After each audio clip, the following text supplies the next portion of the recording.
గౌరవనీయులైన లాయర్ దయానిధి గారు, ఈ సాక్ష్యం చాలుగా నా క్లయింట్ భారతిని మోసం చేశాడని, ఈ సాక్ష్యం చాలుగా మీ క్లయింట్ అబద్ధం చెప్పాడని, ఈ సాక్ష్యం చాలుగా మీరు ఆ అబద్ధాన్ని గెలిపించడానికి తాపత్రయపడ్డారని. యువర్ ఆనర్, భారతి సురేష్ మీద కేసు పెట్టమని నన్ను వచ్చి అడగగానే సురేష్ లాయర్ దయానిధి కొడుకని నాకు తెలియగానే తండ్రి కొడుకు తరఫున వాదిస్తాడని నేను ఊహించాను. వ్యక్తిగతంగానూ వృత్తిగతంగానూ కూడా ఆయన ఎంతకు దిగజారగలడో తెలిసిన నేను ఆయన వాళ్ళ సంబంధానికి సాక్ష్యం అడుగుతాడని ముందే ఊహించాను. అందువల్లే భారతి సురేష్తో ఆఖరిసారిగా పెళ్లి గురించి మాట్లాడిన మాటలను రికార్డు చేయించాను. దాని అవసరం రాకుండానే ఈ కేసు నడుస్తుందని ముగుస్తుందని అనుకున్నాను. కానీ దానిని బయటపెట్టక తప్పలేదు. సురేష్ కారణంగా భారతి గర్భవతి అయిందని అందరికీ అర్థమైంది. పెళ్లి కాకుండా తొందరపడ్డం భారతి తప్పే అయితే సురేషు అదే పని చేశాడు కనుక అతనిది తప్పేనంటాను. యువర్ ఆనర్, యుగ యుగాలుగా పురుషుడి మాటలు నమ్మి స్త్రీ మోసపోతూనే ఉంది. వయసుకు ప్రకృతి సహజమైన వాంఛలకు లొంగిపోయి తప్పటడుగులు వేస్తూనే ఉంది. పురుషుడిలో బలహీనతలున్నట్లే స్త్రీలోనూ ఉంటాయి. కారణం ఆమె మనిషే కనుక. కానీ ఈ సమాజం పురుషుడిని క్షమిస్తుంది, స్త్రీని తప్పు చేసినది అని ముద్ర వేస్తుంది.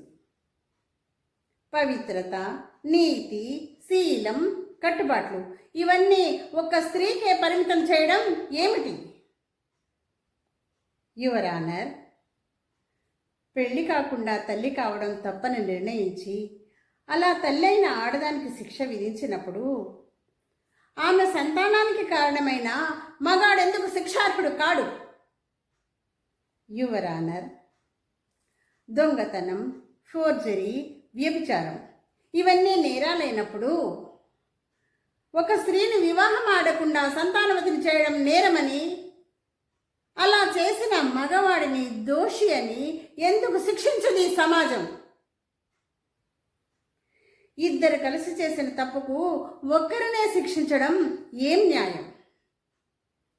మగవాడికో నీతి, ఆడదానికొక నీతి అని ధర్మశాస్త్రంలో వ్రాయబడినట్లయితే వాటిని అధర్మశాస్త్రాలని ఎందుకు తగలబెట్టడం లేదు? ఈ నవీన యుగంలో, ఈ అణుయుగంలోనైనా ద్వంద్వ నైతిక నీతి సూత్రాలను సవరించి స్త్రీకి న్యాయం చేయవలసిన అవసరం మన సమాజానికి, మన చట్టానికి, మన రాజ్యాంగానికి ఎందుకు లేదు? ఆనాడు సీతను అనుమానించి అడవులకు పంపించాడు రాముడు. శకుంతలను మోసం చేసి వెళ్ళిపోయాడు దుష్యంతుడు. నిజానికి ఆ రాముడికి, ఆ దుష్యంతుడికి వారసులు ఈనాడు ఈ సమాజంలోనూ ఉన్నారు.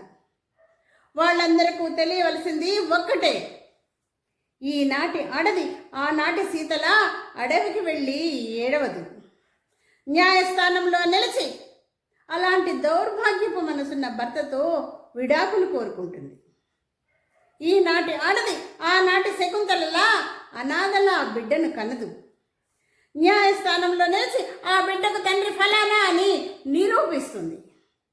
అందుకు ఈ భారతే ఉదాహరణ.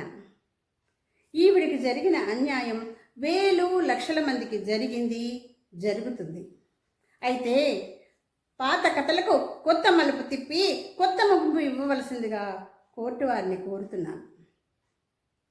అక్రమ సంతానం కన్నా ఆడదానికి, ఆమె సంతానానికి ఈ సంఘంలో ఎలా స్థానం లేదో అలాగే అందుకు కారణమైన పురుషుడికి వివాహ యోగ్యత, గౌరవస్థానం ఉండకూడదని శాసించాలి.